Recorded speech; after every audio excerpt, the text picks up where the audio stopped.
Allez, c'est parti pour cette petite vidéo pour ce vendredi matin. La question en réalité est légèrement abusée, quoique on va voir ça en fin de vidéo.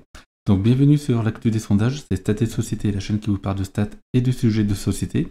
Et c'est parti, donc là on va surtout parler des pollings. Donc on va commencer par Opinion of IKEA, bon l'image est légèrement décalée mais c'est pas très grave. Donc là vous avez les commanditaires, la taille de l'échantillon, en réalité 1600 personnes.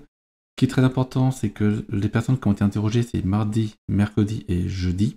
Et là, vous avez les marges d'erreur qui se voient de toute manière sur le graphique.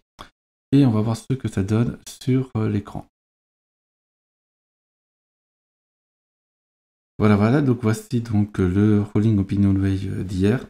Donc on voit Emmanuel Macron donc, à 28%, Marine Le Pen à 20%, Jean-Luc Mélenchon à 14% et une toute petite remontée de Valérie Pécresse à 12%, sachant que ça peut très bien être des variations dans la marge d'erreur, puisqu'elle est de 2% environ. Donc voilà, je vous laisse voir la fin du classement. Maintenant, on va passer à l'IFOP. Donc l'IFOP, c'est ici, donc données sont directement dans le document, c'est assez pratique. Donc là encore, les personnes ont été interrogées donc mardi, mercredi et jeudi, donc 1500 personnes aussi. Des marges d'erreur sensiblement identiques à celles d'Opinion Way, et les commanditaires, c'est pas image, LCI de radio, là je vous les affiche parce qu'ils sont quand même moins présents à l'affichage que sur Opinion Way. Donc voilà ce que ça donne. Donc Emmanuel Macron qui donc reste au-dessus de 28% avec une petite augmentation, suivi par Marine Le Pen qui est à 20%, ex-aequo Valérie Pécresse et Éric Zemmour à 11,5% et Jean-Luc Mélenchon qui en fait est devant eux, donc à 14%, qui est assez confortablement en 3e place. Donc je vous laisse voir la fin et puis là on va voir les évolutions, donc un petit peu comme sur Opinion Way.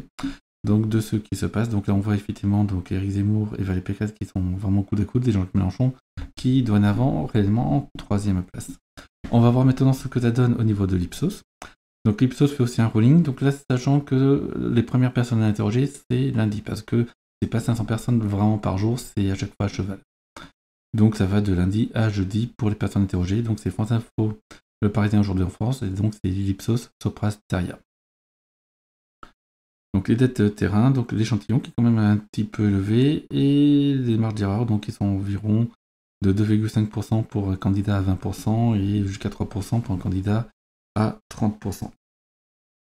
Et ce qui nous donne donc ceci. Donc Emmanuel Macron avait 9,5%, donc il reste à un niveau plutôt élevé. Marine Le Pen qui augmente à 19%, suivi par Jean-Luc Mélenchon à 12,5% et presque ex-aequo Éric Zemmour et Valérie Pécresse à 10,5%. Je vous laisse voir la suite de classement aussi.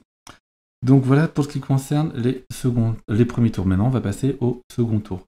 Donc les seconds tours, ça diminue en nombre de second tours testés. On va voir que maintenant l'Ipsos Ipsos Sopra Steria ne fait que Emmanuel Macron et Marine Le Pen, 59-41%, plutôt stable, niveau plutôt élevé, notamment par rapport aux autres sondages. Donc on va voir ça tout de suite. L'IFOP qui continue à tester beaucoup d'hypothèses. Donc on a Emmanuel Macron, Marine Le Pen 54-46%, on est vraiment revenu à ce que c'était avant la guerre en Ukraine. On est même à un niveau relativement bas puisqu'il a été atteint donc, le 17 février la dernière fois. Donc voilà pour ce qui concerne Emmanuel Macron contre Marine Le Pen. Ensuite, on a Emmanuel Macron contre Valérie Pécresse. Bon là, l'écart reste très important. Emmanuel Macron contre Éric Zemmour, même chose, l'écart reste très important, comme vous pouvez le voir.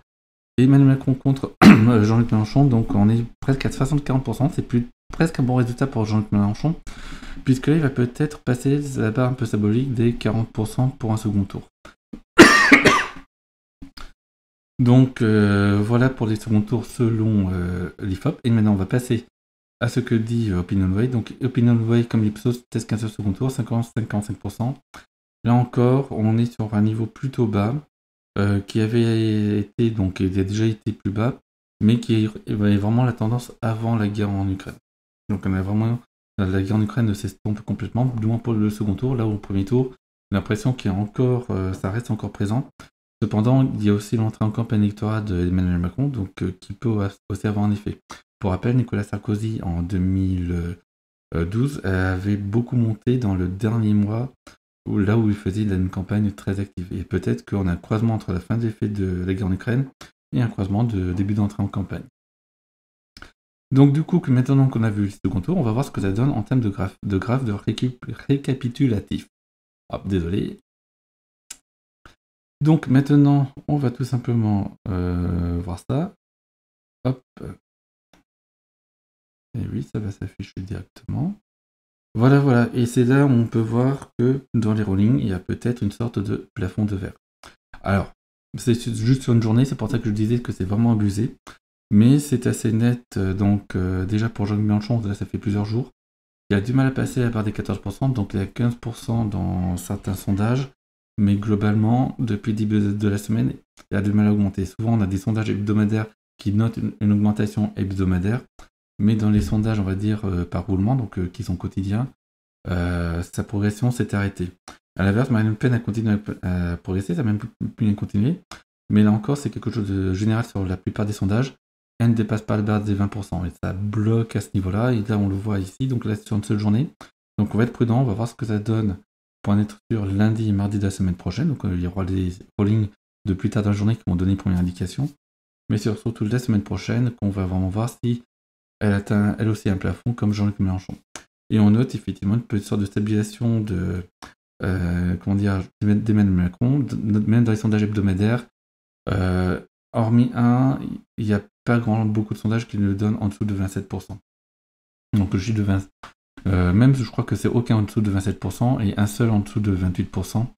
Donc là encore, il est passé donc d'environ 31 à 28-29% et il a l'air de se stabiliser ici, mais là encore on en saura vraiment la semaine prochaine si c'est une vraie stabilisation ou si c'est juste un petit contre-coup temporel. Donc voilà ce que je voulais dire sur ce sujet. La vidéo qui est plutôt courte va s'arrêter ici. Alors j'aurais pu sélectionner une question et réponse, cela aurait été un petit peu long parce que j'avais pas beaucoup de temps de préparation. Donc du coup je préfère arrêter ma vidéo ici et préparer d'autres vidéos par la suite lorsque j'aurai plus de temps. Voilà, donc passez une bonne fin de journée. À ciao, bonne journée, bye bye.